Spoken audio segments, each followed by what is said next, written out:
الحمد لله وحده والصلاة والسلام على من لا نبي بعده أما بعد فأعوذ بالله من الشيطان الرجيم بسم الله الرحمن الرحيم قال النبي صلى الله عليه وسلم المعتكف يعتكف الذنوب ويجري له من الحسنات كعامل الحسنات كلها أو كما قال النبي صلى الله عليه وسلم.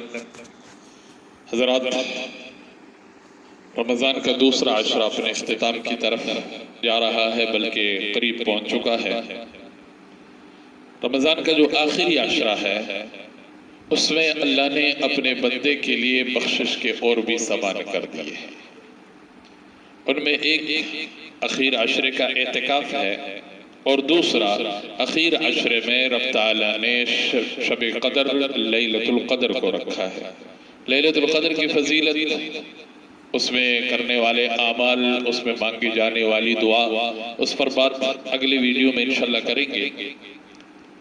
آج بات کرتے ہیں جو اخیر عشرے کا سنت اعتکاف ہے، اس کی فضیلت جو سب سے بڑھ کر میرے اور آپ کے لیے وہ یہی مطمع نظر رہنی چاہیے کہ حضور نبی کریم صلی اللہ علیہ وسلم نے کبھی بھی اس کو ناغا نہیں کیا، کبھی بھی رمضان کے اخیر عشرے کے اعتکاف کو نہیں چھوڑا۔ اور حضور نبی کریم صلی اللہ علیہ وسلم کے وفات کے بعد آپ صلی اللہ علیہ وسلم کی ازواج مطہرات نے اس کو لیا ہے۔ اس لیے امت کے مرد حضرات کے لیے بھی اور عورتوں کے لیے بھی رمضان کے اخیر عشرے کا جو اعتکاف ہے 10 دن کا، وہ اعتکاف سنت اعتکاف ہے۔ اس کا جو وقت ہوتا ہے وہ 20 رمضان کے سورج غروب ہونے سے پہلے بندہ اپنے اعتکاف گاہ میں پہنچ جائے۔ مرد ہے تو مسجد میں پہنچ جائے، اگر عورت ہے تو اس نے گھر میں جو جگہ مخصوص کر رکھی ہے اعتکاف کے لیے وہاں پہنچ جائے۔ ملتا اس پر کیا ہے اس اعتکاف پر؟ تو حضور نبی کریم صلی اللہ علیہ وسلم کے ارشادات کی روشنی میں اگر دیکھا جائے تو رمضان کے جو اخیر عشرے کا اعتکاف ہے، اب صلی اللہ علیہ وسلم نے ارشاد فرمایا اس کے بدلے اس بندے کے زندگی کے پچھلے گناہ معاف کر دیے جاتے ہیں۔ اسی طرح اعتکاف کرنے والے کے لیے اس کے نامہ اعمال میں 2 حج اور 2 عمروں کا ثواب لکھ دیا جاتا ہے۔ اسی طرح 40 دن تک سرحد اسلام کے محافظ کا درجہ اس کو حاصل ہوتا ہے، اور اللہ تعالیٰ اس بندے کو گناہوں سے اس طرح صاف اور پاک کر دیتا ہے کہ یوم ولدتہ امہ، جیسے آج کے دن اس کی ماں نے اس کو جنما۔ جہاں تک اعتکاف کرنے والے کی ظاہری صورت ہے، اگر دیکھا جائے تو اعتکاف کرنے والا رب کا سوالی بنتا ہے، اس کے در پر جا کر سوالی بن کر بیٹھ جاتا ہے۔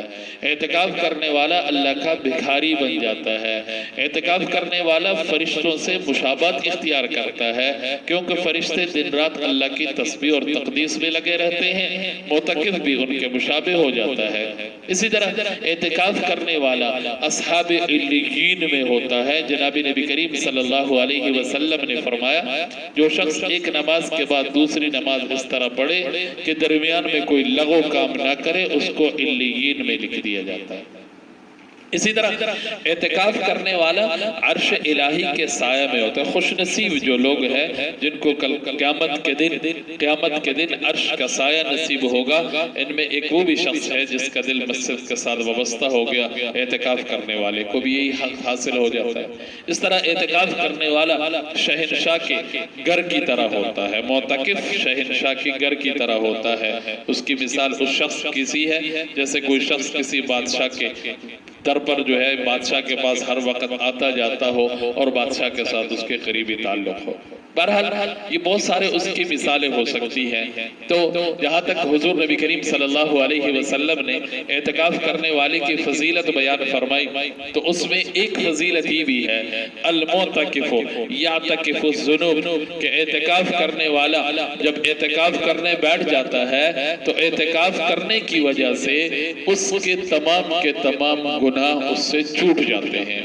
کوئی بھی گناہ اس سے سرزد نہیں ہوتا۔ جو عام دنوں میں وہ باہر اعتکاف نہ ہونے کو صورت میں کرتا ہے، لیکن اس کے ساتھ نرمی کا معاملہ، احسان کا معاملہ یہ ہوتا ہے وَيَجْرِي لَهُ مِنَ الْحَسَنَاتِ كَعَامِلِ الْحَسَنَاتِ كُلِّهَا۔ باہر معاشرے میں جتنے نیکیاں کرنے والے لوگ ہوتے ہیں، کوئی جنازے کے ساتھ گیا، کسی نے کسی یتیم کے ساتھ اچھا معاملہ کیا، کسی نے پڑوسی کے ساتھ اچھا معاملہ کیا، کوئی بندہ کسی بیمار کی بیمار پرسی کے لیے گیا، کوئی بندہ کسی تعزیت کے لیے گیا، جتنی بھی نیکیاں باہر کرنے والے کر رہے ہوتے ہیں، اللہ تعالیٰ اس اعتکاف کرنے والے کے لیے ان کے نیکیوں کے برابر کا ثواب اس کے نامہ اعمال میں لکھ دیتے ہیں۔ تو کتنا بڑا اجر ہے، اور سب سے بڑھ کر یہ کہ اعتکاف کرنے والے کے لیے جو لیلۃ القدر ہے اس کا ثواب یقینی ہوتا ہے، کیونکہ اعتکاف کرنے والا مسجد میں ہوتا ہے، اس کے دن رات عبادت میں شمار ہے، اور لیلۃ القدر کی عبادت جس کو مل گئی اس کو لیلۃ القدر کا ثواب مل گیا،